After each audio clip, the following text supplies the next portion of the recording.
എല്ലാവർക്കും എൻ്റെ പുതിയൊരു വീഡിയോയിലേക്ക് സ്വാഗതം. ഇന്ന് ഞാനിവിടെ തയ്യാറാക്കാൻ പോകുന്നത് ബീഫ് കട്ട്ലേറ്റ് ആണ്. നല്ല ടേസ്റ്റോടു കൂടി നാടൻ രീതിയിൽ നമുക്ക് എങ്ങനെ ബീഫ് കട്ട്ലേറ്റ് ഉണ്ടാക്കിയെടുക്കാം എന്ന് നോക്കിയാലോ. ഇവിടെ ഞാൻ കഴുകി വൃത്തിയാക്കിയ 400 ഗ്രാം ബീഫ് എടുത്തിട്ടുണ്ട്. എല്ലില്ലാത്ത ബീഫാണ്. ഇതിലോട്ട് 1 ടീസ്പൂൺ കാശ്മീരി ചില്ലി പൗഡർ ഇട്ട് കൊടുക്കാം. 1/2 ടീസ്പൂൺ മഞ്ഞൾപ്പൊടി, 1 ടീസ്പൂൺ മല്ലിപ്പൊടി, എരിവിനനുസരിച്ച് 1/2 ടീസ്പൂൺ കുരുമുളക് പൊടി, 1/4 ടീസ്പൂൺ ഗരം മസാല, ആവശ്യത്തിനുള്ള ഉപ്പുകൂടി ഇട്ട് കൊടുക്കാം. ഇതിലോട്ട് ഒരു 1/2 ടീസ്പൂൺ പെരിഞ്ജീരകം പൊടിച്ചതും കൂടി ഇതിലോട്ട് ഇട്ട് കൊടുക്കുകയാണ്. പെരിഞ്ജീരകം ഇതിലോട്ട് ഇട്ട് കൊടുക്കുന്നത് ഒരു പ്രത്യേക ഒരു ടേസ്റ്റ് ആയിരിക്കും ബീഫ് കട്ട്ലേറ്റിന്. നമുക്കിതിനെ കൈ കൊണ്ട് തന്നെ നല്ലതായിട്ടങ്ങ് ഇളക്കിയെടുക്കാം. ബീഫ് നല്ല രീതിയിൽ ഇളക്കിയെടുത്തിട്ടുണ്ട്. വെള്ളം ഒഴിക്കേണ്ട ആവശ്യമൊന്നുമില്ല. നമുക്ക് കുക്കർ അങ്ങ് അടച്ചു വെക്കാം. എന്നിട്ട് ഇതൊരു 3 വിസിൽ അടിച്ചെടുക്കാം. ഓരോ സ്ഥലങ്ങളിൽ കിട്ടുന്ന ബീഫിൻ്റെ വേവനുസരിച്ച് ഒരു 3/4 ഭാഗം വരെ വേവിച്ചെടുക്കുക. ഇപ്പോൾ ഇവിടെ ഞാൻ 3 വിസിലാണ് വരുത്തിച്ചെടുക്കുന്നത്. ബീഫ് ഇവിടെ വെന്ത് വന്നിട്ടുണ്ട്. കണ്ടില്ലേ, ഇത്രയും വെള്ളം ഇതിൽ നിന്ന് ഇറങ്ങി വന്നിട്ടുണ്ട്. ഇവിടെ ഞാൻ 2 വലിയ ഉരുളക്കിഴങ്ങ് തൊലി കളഞ്ഞെടുത്തിട്ടുണ്ട്. ഇത് നമുക്കങ്ങ് മുറിച്ചെടുക്കാം. ഉരുളക്കിഴങ്ങ് ഈ രീതിയിൽ മുറിച്ചെടുത്തിട്ടുണ്ട്. വലിയ പീസായിട്ട് തന്നെയാണ് മുറിച്ചെടുത്തിരിക്കുന്നത്. ഇത് നമുക്ക് ഈ ബീഫിലോട്ടങ്ങ് ഇട്ട് കൊടുക്കാം. സാധാരണ നമ്മൾ കട്ട്ലേറ്റിന് ഉരുളക്കിഴങ്ങ് സെപ്പറേറ്റ് പുഴുങ്ങിയാണല്ലോ പൊടിക്കുന്നത്. ഇതിപ്പം ബീഫ് പകുതി മുക്കാലും വെന്ത് കഴിയുമ്പം ഈ ബീഫിലോട്ട് തന്നെ ഇട്ട് കൊടുത്തിട്ട് ഇനി നമ്മൾ 2 വിസിലും കൂടി ഇതിനെ അങ്ങ് വരുത്തിച്ചെടുക്കണം. അപ്പോൾ ഈ ബീഫിലെ മസാലയും ബീഫിൻ്റെ ഫ്ലേവറൊക്കെ ഉണ്ടല്ലോ, ഉരുളക്കിഴങ്ങ് നല്ലതായിട്ടങ്ങ് പിടിച്ച് ഉരുളക്കിഴങ്ങ് നല്ലതായിട്ടങ്ങ് വെന്ത് വരും. വെള്ളമൊന്നും ഒഴിക്കേണ്ട ആവശ്യമില്ല. ഇപ്പോൾ ഞാനിവിടെ കുറച്ച് ബീഫ് എടുത്തിട്ടുള്ളൂ. അപ്പോൾ നിങ്ങൾക്ക് അധികം ബീഫ് എടുക്കണമെങ്കിൽ അധികം ബീഫ് എടുക്കാം. ഇപ്പോൾ ഒരു 1/2 കിലോ ബീഫ് എടുക്കുകയാണെങ്കിൽ പോലും ഈ 2 വലിയ ഉരുളക്കിഴങ്ങ് ഇട്ട് കൊടുത്താൽ മതി കേട്ടോ. ഉരുളക്കിഴങ്ങ് ഇത്ര ഇടാൻ താല്പര്യമില്ല എന്നുണ്ടെങ്കിൽ 2 ചെറിയ ഉരുളക്കിഴങ്ങ് ഇട്ട് കൊടുത്താലും മതിയേ. ഇത് നമുക്ക് അടച്ചു വെച്ച് ഒരു 2 വിസിലോടെ വരുത്തിച്ചെടുക്കാം. ഉരുളക്കിഴങ്ങ് ബീഫിൻ്റെ അകത്തിട്ട് വേവിച്ചിട്ട് ഞാൻ തുറന്നു നോക്കി. ഉരുളക്കിഴങ്ങൊക്കെ നല്ല രീതിയിൽ വെന്ത് വന്നിട്ടുണ്ട്.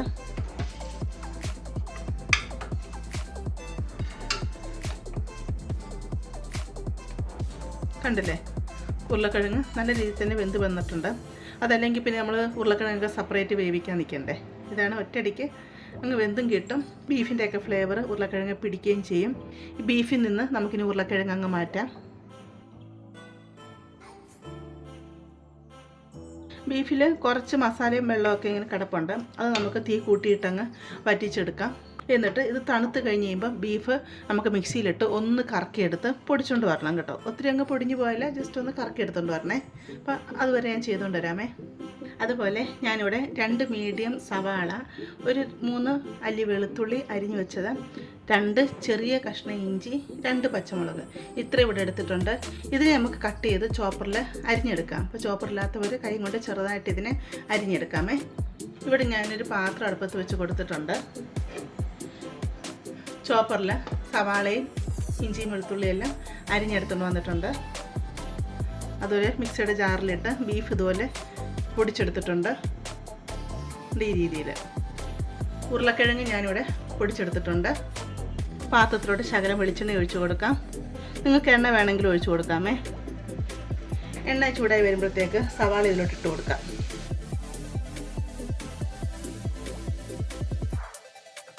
രണ്ട് 3 തണ്ട് കറിവേപ്പില ഇട്ട് കൊടുക്കാം. എൻ്റെ ഇരിക്കുന്ന ചെറിയ കറിവേപ്പിലയാണ്. നിങ്ങളുടെ വലിയ കറിവേപ്പിലയാണ് മുറിച്ചിട്ടിട്ട് കൊടുക്കുക. സവാളയൊക്കെ ഒരു ലൈറ്റ് ബ്രൗൺ കളർ ആവുന്നവരെ ഒന്ന് വഴണ്ട് വരണം. അതുവരെ നമുക്കിതിനെ വഴറ്റിയെടുക്കാം. സവാളയൊക്കെ ലൈറ്റ് ബ്രൗൺ കളറായി വന്നിട്ടുണ്ട്. ഈ ഒരു പരുവായി വന്നാൽ മതി. ഇതിലോട്ട് 1/2 ടീസ്പൂൺ കുരുമുളക് കൂടി ഇട്ട് കൊടുക്കാം. അതുപോലെ തന്നെ 1/2 ടീസ്പൂൺ ഗരം മസാലയും കൂടി ഇട്ട് കൊടുക്കാം. ഇട്ട് നല്ലതായിട്ട് ഇതിനെ അങ്ങ് ഇളക്കിയെടുക്കാം. വേറെ മസാലകളൊന്നും നമ്മൾ ഇടുന്നില്ല. കാരണം നമ്മൾ ബീഫ് വേവിച്ച സമയത്ത് ബാക്കിയുള്ള മസാലകളൊക്കെ ഇട്ടതാണ്, അതുകൊണ്ടാണ് ഇടാത്തത്. ഇതിലോട്ട് നമ്മൾ പൊടിച്ചു വെച്ചിരിക്കുന്ന ബീഫുണ്ടല്ലോ, അതങ്ങ് ഇട്ട് കൊടുക്കാം. ബീഫും കൂടി ഇട്ട് കൊടുത്ത് നല്ലതായിട്ട് ഇതിനെ അങ്ങ് ഉടച്ച് ഇളക്കിയെടുക്കാം. ഇളക്കിയെടുത്തിട്ട് ഈ ബീഫിനെ ഒന്ന് ഫ്രൈ ചെയ്തെടുക്കണം. ഒന്ന് റോസ്റ്റ് ചെയ്തെടുക്കുന്ന പോലെ. ഒത്തിരി അങ്ങ് ഫ്രൈ ആയി പോവുകയല്ല, എന്നാലും ഇത് ജസ്റ്റ് ഒന്ന് ഫ്രൈ ആയി വരണം. അന്നേരമാണ് ബീഫ് കട്ട്ലേറ്റിന് നല്ലൊരു ടേസ്റ്റ് കിട്ടുന്നത്. ഉപ്പൊക്കെ നോക്കുക, ഉപ്പ് കുറവാണ്. അതുകൊണ്ട് ആവശ്യത്തിനുള്ള നമ്മൾ ഉപ്പ് ഇതിലോട്ട് ഇട്ട് കൊടുക്കാം. എന്നിട്ട് നല്ലതായിട്ട് ഇളക്കി ഞാൻ മുമ്പ് പറഞ്ഞതുപോലെ തന്നെ നമുക്ക് നല്ലതായിട്ട് ഇതിനെ അങ്ങ് റോസ്റ്റ് ചെയ്തെടുക്കാം. കണ്ടോ, ഇപ്പോൾ നല്ലതായിട്ടത് ഫ്രൈ ആയി വന്നിട്ടുണ്ട്. ഈ രീതിയിലാണ് ഇതായി വരേണ്ടത്. ബീഫൊക്കെ ഇങ്ങനെ വിട്ട് വന്നിരിക്കുന്ന ആ ഒരു രീതിയിലായി വരും. കണ്ട ഈ രീതിയിൽ. ഈ സമയത്ത് ഇതിലോട്ട് പൊടിച്ച് വെച്ചിരിക്കുന്ന ഉരുളക്കിഴങ്ങ് അങ്ങിട്ട് കൊടുക്കാം. ഉരുളക്കിഴങ്ങ് കൂടെ ചേർത്ത് നല്ലതായിട്ട് ഇതിനെ മിക്സ് ചെയ്യാം. ഈ സമയത്ത് നമുക്ക് തീ അങ്ങ് ഓഫ് ചെയ്യാം കേട്ടോ. തീ ഓഫ് ചെയ്തിട്ട് നല്ലതായിട്ട് ഇതിനെ മിക്സ് ചെയ്യാം. എന്നിട്ട് നമുക്കിതൊരു പാത്രത്തിലോട്ട് അങ്ങ് മാറ്റാം. എന്നിട്ട് നമുക്ക് കുറച്ച് തണുത്ത് കഴിയുമ്പോൾ കൈ കൊണ്ട് നല്ലതായിട്ട് ഉരുളക്കിഴങ്ങൊക്കെ ഉടച്ചെടുത്ത് നമുക്ക് നല്ലതായിട്ട് തന്നെ മിക്സ് ചെയ്തെടുക്കാം.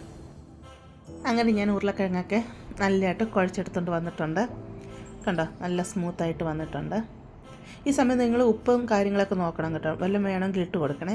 ഞാൻ അവിടെ ഒരു ടേബിൾ സ്പൂണാണ് എടുത്തിരിക്കുന്നത്. ഈ ടേബിൾ സ്പൂണിലാണ് ഞാൻ കട്ട്ലേറ്റ് ഉണ്ടാക്കിയെടുക്കുന്നത്. ഇതുപോലെ കുറച്ച് കട്ട്ലേറ്റിൻ്റെ കൂട്ടെടുക്കുക. എന്നിട്ട് സ്പൂണിലോട്ട് വെച്ചിട്ട് ഇതിൽ ഷേപ്പാക്കി എടുക്കുക. നമ്മൾ സാധാരണ പണ്ടൊക്കെ കല്യാണങ്ങൾക്ക് കട്ട്ലേറ്റ് കിട്ടുമ്പോൾ ഈ ഒരു ഷേപ്പല്ലേ, ബീഫ് കട്ട്ലേറ്റ് എന്ന് പറയുമ്പോൾ ആദ്യം ഷേപ്പ് ഓർമ്മ വരുന്നത് ഈ ഒരു ഷേപ്പാണ്. അതുകൊണ്ടാണ് ഞാൻ ഈ ഒരു ഷേപ്പ് എടുത്തത് കേട്ടോ. സ്പൂണിൽ നിന്ന് എടുത്ത് കഴിഞ്ഞിട്ട് ഇതിൻ്റെ സൈഡ് ഭാഗമൊക്കെ ഒന്ന് ഷേപ്പ് ചെയ്ത് കൊടുക്കാം.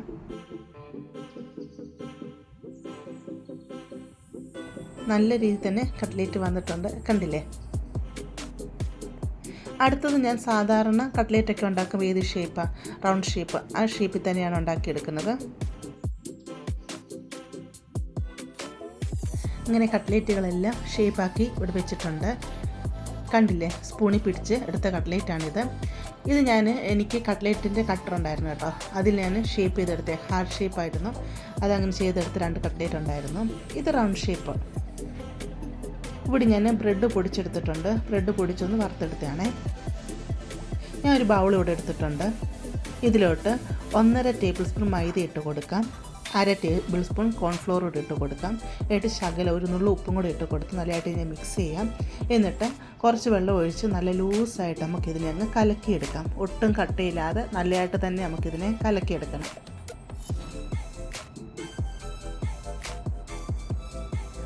ഈ രീതിയിലാണ് മാവിരിക്കേണ്ടത്. ഇത്രയും ലൂസായിരിക്കണം കേട്ടോ. എന്നിട്ട് നമുക്ക് ഓരോ കട്ട്ലേറ്റിന് ഇതിലോട്ട് ഡിപ്പ് ചെയ്തെടുക്കാം. എന്നിട്ട് നമുക്ക് ബ്രെഡ് ക്രംസിൽ ഇതിനെ നമുക്ക് കോട്ട് ചെയ്യാം. കോട്ട് ചെയ്തിട്ട് നമ്മൾ സാധാരണ എങ്ങനെ നമ്മൾ കട്ട്ലേറ്റ് ഫ്രൈ ചെയ്തെടുക്കുന്നത് അതേ രീതിയിൽ തന്നെയാണ്. എന്നിട്ട് നമുക്കിതിനെ മാറ്റി വെക്കാം. കണ്ടോ, ബ്രെഡ് ക്രംസിലൊക്കെ ഇത് കവർ ചെയ്തപ്പം ഈ രീതി കിട്ടും.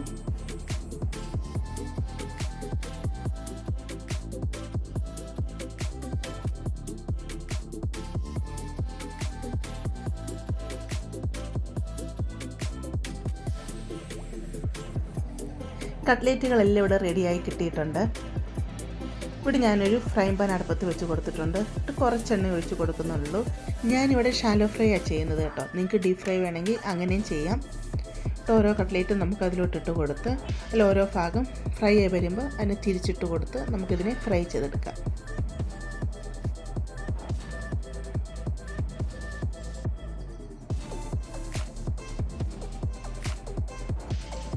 ബ്രെഡ് ക്രംസിലൊക്കെ നമ്മൾ കോട്ട് ചെയ്തിട്ട് വെച്ചിരിക്കുന്ന കട്ട്ലേറ്റ് ഉണ്ടല്ലോ, അത് നമ്മൾ ബാക്കിയുണ്ടെങ്കിൽ നമ്മളിതുപോലൊരു എയർ ടൈറ്റായിട്ടുള്ള ബോക്സിലാക്കിയിട്ട് ഫ്രീസറിൽ നമുക്ക് സൂക്ഷിക്കാവുന്നതാണ് കേട്ടോ. ആവശ്യമുള്ളപ്പം വെളിയിലെടുത്ത് വെച്ച് ഐസ് പോയി കഴിയുമ്പോൾ നമുക്കതിനെ ഇതുപോലെ ഫ്രൈ ചെയ്തെടുക്കാവുന്നതാണ് കേട്ടോ. അതിന് കട്ട്ലേറ്റ് ഇവിടെ ഫ്രൈ ആയി കിട്ടിയിട്ടുണ്ട്. ഇങ്ങനെ കട്ട്ലേറ്റൊക്കെ ഫ്രൈ ചെയ്തെടുത്തിട്ടുണ്ട്. ഇത് ഞാൻ പറഞ്ഞ റൗണ്ട് ഷേപ്പിലുള്ള കട്ട്ലേറ്റാണ്. നല്ലതായിട്ട് കിട്ടിയിട്ടില്ലേ. ഇത് ഹാർട്ട് ഷേപ്പ്.